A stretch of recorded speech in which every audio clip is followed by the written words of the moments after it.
Akhil Bharatiya Congress committee की पहली सूची में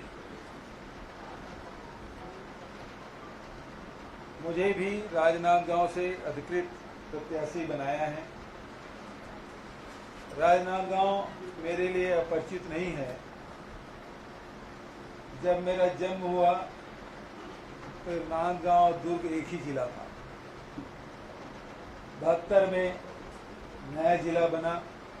अब उसके बाद अब राजनांदगांव के भी बहुत सारे जिले बन गए, जिसमें कंवरधा पहले बना, फिर उसके बाद अब खैरागढ़ बन गया, फिर मौला मानपुर भी बना।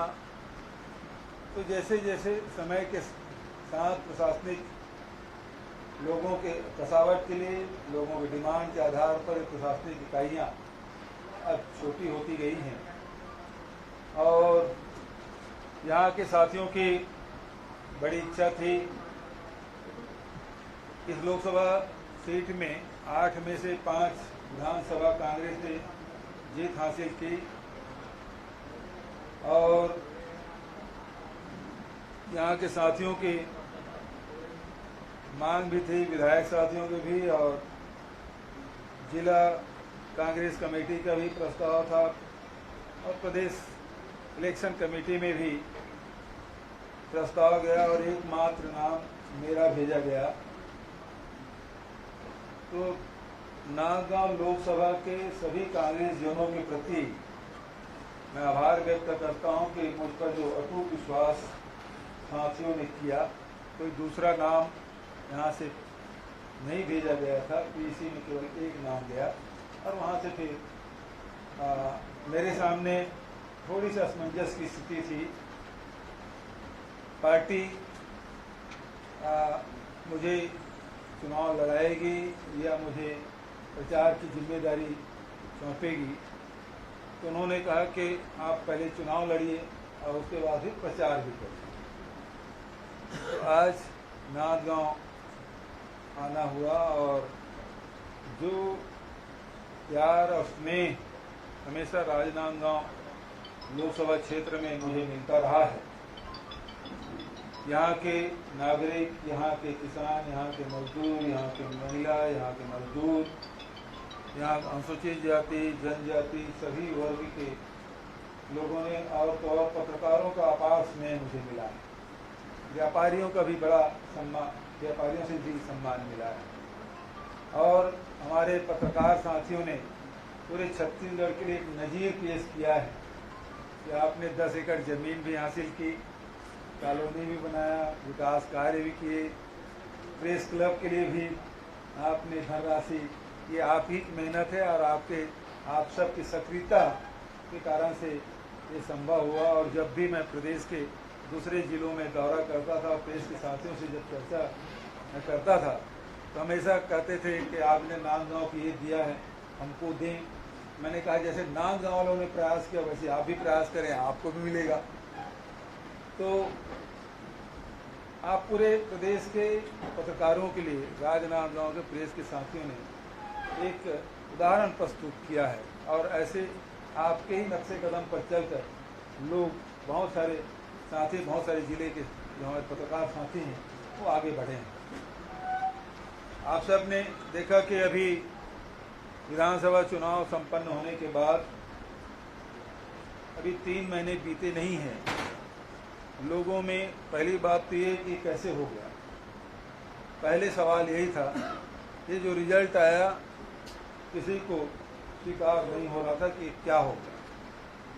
और अब जैसे जैसे दिन बीतते जा रहा है लोग और निराशा से भरते जा रहे हैं, क्योंकि हमारी सरकार ने जिस प्रकार से जो योजनाएं बनाई, हर वर्ग के लिए योजना हमने बनाई थी और उसका लाभ ले रहे थे, केवल योजना भर नहीं बनाया बल्कि उन्हें लाभान्वित करने का काम किया, उस योजना को क्रियान्वित करने का काम किया। आज देखेंगे 3 महीने के में गोधन न्याय योजना से गोबर खरीदी बंद हो गया, वर्मी कंपोस्ट खरीदना बंद हो गया, बिकना बंद हो गया, गौठान खाली पड़े हैं, रीपा का काम ठप हो गया है। दूसरा जो भूमि श्रमिक है जिसको हम लोग राशि देते थे 7,000 रुपया, वो बंद हो गया। बेरोजगारों को बेरोजगारी भत्ता देते थे वो बंद हो गया। राजीव युवा मितान क्लब गठन किए थे, उससे भी राशि हर साल 1 लाख रुपया मिलता था, उसको तो भंग ही कर दिया। गौठान समिति के साथियों को भी 700 रुपया, 750 रुपया, 500 रुपया अध्यक्ष को और 500 सदस्य को मान दे देते थे, वो भी बंद हो गया। बहुत सारी योजनाएं उन्होंने बंद कर दी। और पेंशन की राशि पिछले 4 महीने से लोगों को नहीं मिला है। जो गरीब तबके के लोग हैं, जो निराश्रित हैं, जो वृद्ध हैं, उनका भी पेंशन पिछले 4 महीने से बंद है, नहीं मिला। और जो योजनाएं चल रही थी उसमें भी आप देखेंगे कि स्वामी आत्मानंद अंग्रेजी स्कूल के लिए हमने कलेक्टर की अध्यक्षता में एक कमेटी बनाई थी ताकि उसकी गुणवत्ता में कमी ना आए, शिक्षकों के बराबर भर्ती होती रहे, समान उसके सामग्री क्रय करने में कोई अड़चन न हो, और उसमें बहुत उसका शानदार उसका प्रदर्शन रहा। और प्राइवेट स्कूल से निकाल के सब लोग अपने बच्चों को स्वामी आत्मानंद अंग्रेजी स्कूल में एडमिशन कराए थे। अब जो सरकार ने उसे फिर से शिक्षा विभाग में मर्ज कर दिया गया है, मतलब उसमें कोई अतिरिक्त उसका ध्यान नहीं दिया जाएगा जिस प्रकार से। और जो स्कूलों की स्थिति है, एकल शिक्षक रहेंगे, 2 शिक्षक रहेंगे, विषय के शिक्षक नहीं रहेंगे, उसी प्रकार की शिकायत इसमें भी आनी शुरू हो जाएगी। तो जो गुणवत्तापूर्ण शिक्षा देने के जो कोशिश हमारी थी और जिसमें 750 स्कूल हम लोग संचालित कर रहे थे, अब वो गुणवत्ता वो नहीं रहेगी, इस बात को मैं कह सकता हूँ। उसी प्रकार के स्वास्थ्य योजना है, डॉक्टर खूबचंद बघेल योजना है, वो भी बंद ही है। और साथ ही अब जो किसानों को आज स्थिति क्या है, जब हम सरकार में आए, आपको याद होगा कि 2 घंटे के भीतर में जहां हमने ऋण माफी किया था, ये तो ऋण माफी के गृह मंत्री के, उप मुख्यमंत्री की वीडियो सबके पास है, 2 लाख तक के किसानों का कर्ज माफ करेंगे, लेकिन किसी किसान का कर्ज माफ नहीं हुआ। ये लोग जो 3100 रुपये देने की बात कहे थे, आपको उस समय भी याद, 2 घंटे के अंदर में हमने 2500 रुपये देने का फैसला किया और किसानों को सीधा भुगतान होने लगा था। आज इस सरकार बने 3 महीने से अधिक हो गया, अभी तक के किसानों को अंतर की राशि जो समर्थन मूल्य में खरीदी हुई उसकी भी राशि अभी तक नहीं मिल पाया है। आज सुना है कि महतारी वंदन योजना की राशि आज जारी की गई, पता नहीं उसमें भी कितनी तारीखें बदली, कितने बार डेट बदले गए, और उसके बाद आज मिला है कि नहीं मिला है? आज मिला है, आज भी संडे है, अब वो किसी खाते में आया नहीं होगा, संडे में कैसे पता चलेगा? हाँ, लेकिन आप देखेंगे कि उस समय जब भाषण देते थे तो वे कहते थे कि गांव के महिला हो चाहे शहर के महिला हो, उससे लेकर कलेक्टर की पत्नी तक, और घर में जितनी विवाहित महिला है सबको राशि। हमारे दुर्ग में तो भाषण दिए थे वो मनसुख जी, उसे केंद्रीय में भूपेश बघेल की पत्नी को 1000 रुपया महीना मिलेगा, और ये लोग घर घर जा फॉर्म भराए थे। और अब महिलाओं को फॉर्म भरने के लिए इतने चक्कर काटने पड़े हैं जिसकी कोई सीमा नहीं है। वोट जब लेना था तो घर घर में जा फॉर्म भराए, और जब वोट मिल गया, सरकार बन गई, तो लोग 1000 के लिए कितना चक्कर काट रहे हैं, सरपंच के पास, पार्षद के पास, बैंक में, तो फिर किसी के पास यदि जॉब कार्ड नहीं है, या किसी के पास परिचय पत्र नहीं है, आइडेंटिटी कार्ड नहीं है, या आधार कार्ड नहीं है, तो उसके लिए चक्कर लगा रहे हैं।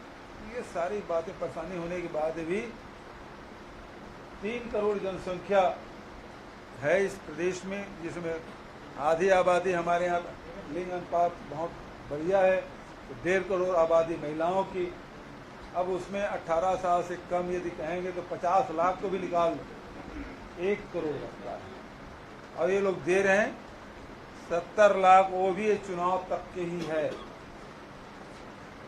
उसके बाद आपको याद होगा कि भारतीय जनता पार्टी जब सरकार रही तब उन्होंने लोकसभा चुनाव के बाद राशन कार्ड में सत्यापन के नाम से अधिकांश ration card 16 lakh ration card काटे, 16 लाख।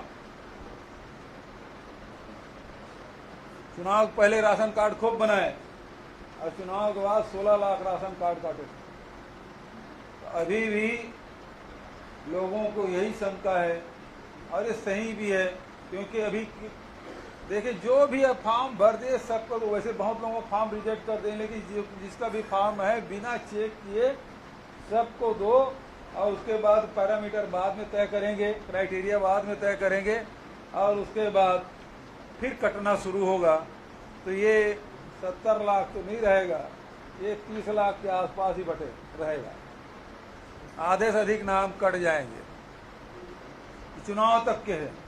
उसी प्रकार से किसानों को पैसा, आपने तो कहा था कि पंचायत में आपको नगद भुगतान करेंगे, न पंचायत में मिला न नगद मिला। पेमेंट पहले 3 दिन में हो जाता था, 15-15 दिन में भुगतान नहीं हो पा रहा है। धान उठाव पिछले समय मार्च में पूरा धान उठाव हो गया था, फरवरी में अधिकांश धान उठाव हो गया था, अभी भी 20 लाख मीट्रिक टन धान अभी खुले में पड़े हुए हैं। एक तरफ धान को उठाव नहीं हो रहा है, एफसीआई में जमा नहीं हो रहा है, और दूसरी तरफ ये है कि जो अंतर की राशि है वो भी अभी तक के उसका भुगतान नहीं हुआ है। अब वो कह रहे हैं कि 12 तारीख को मिलेगा, इसमें भी तारीख पे तारीख। वो तो चुनाव है इसलिए दे रहे हैं, चुनाव होने के बाद जो 2100 रुपये नहीं दे पाए थे वो 3100 रुपये देंगे। वो तो दिए इसलिए कि हमारी सरकार ने 2500 नहीं 2640, और इस साल अगले साल तो वैसे 2800 हो जाता, हमने ऐसी योजना बनाई थी। इसीलिए हमने कहा था हम 3200 रुपये भी देंगे, क्योंकि ये जिस क्रम में बढ़ते जा रहा था 5 साल बाद तो 3600 रुपया हो जाता। तो किसान अपने आप को ठगा हुआ महसूस कर रहे हैं, चाहे धान के किसान हो, चाहे गन्ना के किसान हो, चाहे वो मिलेट्स के जो कोदो कुटकी रागी का जो उत्पादन करते हैं। अब उसके लिए कुछ योजना इसके पास नहीं है, जबकि कोदो कुटकी रागी जो बोते थे उसको 10,000 रुपया एकड़ में हम इनपुट सब्सिडी देते थे, वो भी बंद है इस साल। बताइए, कोई बताए भला कोदो कितना क्विंटल, कितना मीट्रिक टन ये लोग खरीदे हैं, बताएं राज्य सरकार कि रागी कितना खरीदे हैं, कोदो कितना खरीदे हैं, है ना। कोदो कुटकी रागी खरीदी बंद कर दी है। तो ये स्थिति इस सरकार की है। नक्सल के मामले में जैसे सरकार आती, भाजपा सरकार रहती, नक्सलवाद बढ़ जाता।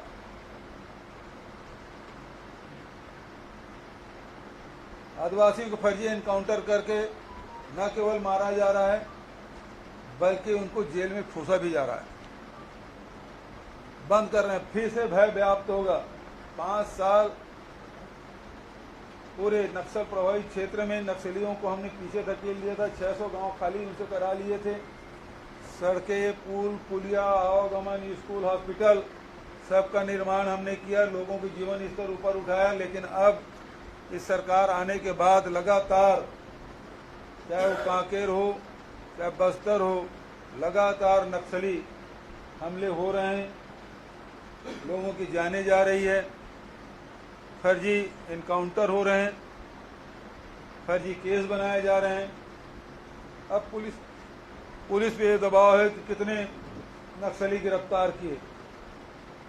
हमारी सरकार थी तो एक भी भरमार बंदूक की जब्ती नहीं हुई थी, अब फिर भरमार बंदूक की जब्ती शुरू हो गई। भाजपा सरकार में ही भरमार बंदूकों की जब्ती होती है, फिर से शुरू हो गया। तो इस प्रकार से इनके कार्यशैली है। और ये जो जितनी गारंटी की बात कर रहे हैं, लोगों को विश्वास नहीं हो रहा है। अब आप लोगों की तरफ से कोई सवाल हो तो सादर आमंत्रित। मेरा पहला सवाल आपसे है कि आपने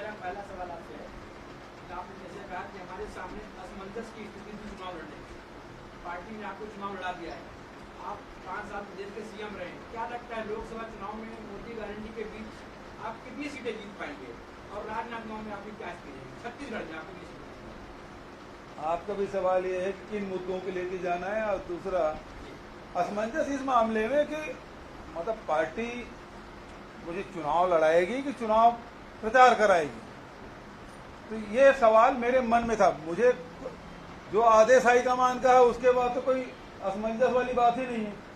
तो अब हाईकमान क्या सोच रहे हैं मेरे बारे में, मैं कैसे पूर्वानुमान लगा सकता हूं? तो हो सकता है मुझे प्रचार में लगाए, हो सकता है मुझे चुनाव लड़ाए। दो ही बात थी, अब दो में से एक बात हो गई, असमंजस खत्म। दूसरी बात, किन मुद्दों की बात यह है कि आज जो महंगाई है आसमान छू रही है, लोगों के आय में कमी आते जा रही है और खर्च में वृद्धि होते जा रहा है, महंगाई बढ़ते जा रहा है। किसी भी आप चाहे वो ट्रांसपोर्टेशन की बात करें, चाहे पेट्रोल डीजल गैस की बात करें, जो रसोई गैस 400 रुपये में देने की बात कहे थे उसके बारे में कुछ नहीं बोल रहे हैं लोग, न बजट में है इनका। तो जो महंगाई है वो सबके बजट को बिगाड़ दिया है। दूसरी बात है बेरोजगारी। बेरोजगारी बेतहाशा बढ़ा हुआ है। जहां हम लोगों ने भर्ती शुरू की थी, भर्ती की भी, लोगों को नौकरियां भी मिली, अब भर्ती बंद है। भारत सरकार की बात करें तो रेलवे में भर्ती कब से हुआ आप लोगों को याद नहीं होगा, आखिरी भर्ती कब हुई। रेल संचालन करीब करीब ठप जैसे है। सारे ट्रेनें, एक बार तो ऐसी स्थिति भी आई कि दिल्ली जाने के लिए एक ही ट्रेन थी छत्तीसगढ़, सारी ट्रेनें रद्द कर दी गई। 5-5, 6-6 घंटे लेट चलती है। तो जो मिडिल क्लास है, लोअर मिडिल क्लास है, गरीब तबके के लोग हैं, जो सस्ता जो यात्रा का माध्यम था ट्रेनें, वो सब लेट लतीफी है या बंद है। अब तो मीडिया वाले भी उसको लिखना छोड़ दिए। पहले ये था कि फलाने ट्रेन 4 घंटे लेट आई तो वो सुर्खियों में आ जाता था, या एक दिन लेट आया। यहाँ तो ट्रेन महीनों से, जब कोरोना काल के बाद से जो ट्रेनें रद्द हुई है छत्तीसगढ़ की, वो आज तक के संचालित नहीं हो रही है। तो मीडिया भी अब अभी कोई सुने तो कोई छापे या कोई दिखाए, अब मतलब कोई ध्यान ही नहीं देता तो कौन छापेगा, कौन दिखाएगा, ये स्थिति इसकी है। तो महंगाई, बेरोजगारी, और सबसे बड़ी बात जो आपने सवाल किया कौन सा मुद्दा है, मुद्दा यही है कि छत्तीसगढ़ के जो मुद्दा 5 साल छत्तीसगढ़ के स्वाभिमान, छत्तीसगढ़ के अस्मिता को लेकर हम लोगों ने काम किया। 5 साल शासन में रह के, संस्कृति के क्षेत्र में, शिक्षा के क्षेत्र में, स्वास्थ्य के क्षेत्र में, रोजगार के क्षेत्र में, कृषि के क्षेत्र में, व्यापार और उद्योग के क्षेत्र में जो हम लोगों ने काम किया था,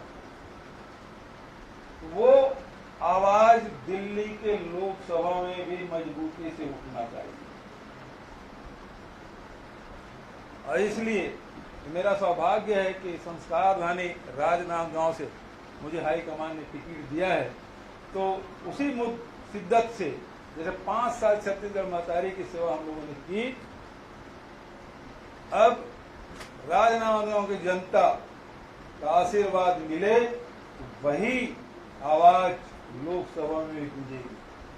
आपने कहा कि विधानसभा चुनाव में जनादेश जनता से क्या आपको ऐसा लगता है कि बीजेपी ने ईवीएम में गड़बड़ी करके राज्य सरकार की? देखिए, ईवीएम के बारे में विश्वास किसको है? आज आधा से अधिक जनता ईवीएम पे विश्वास नहीं करता। हम वोट डाले, गए कहां?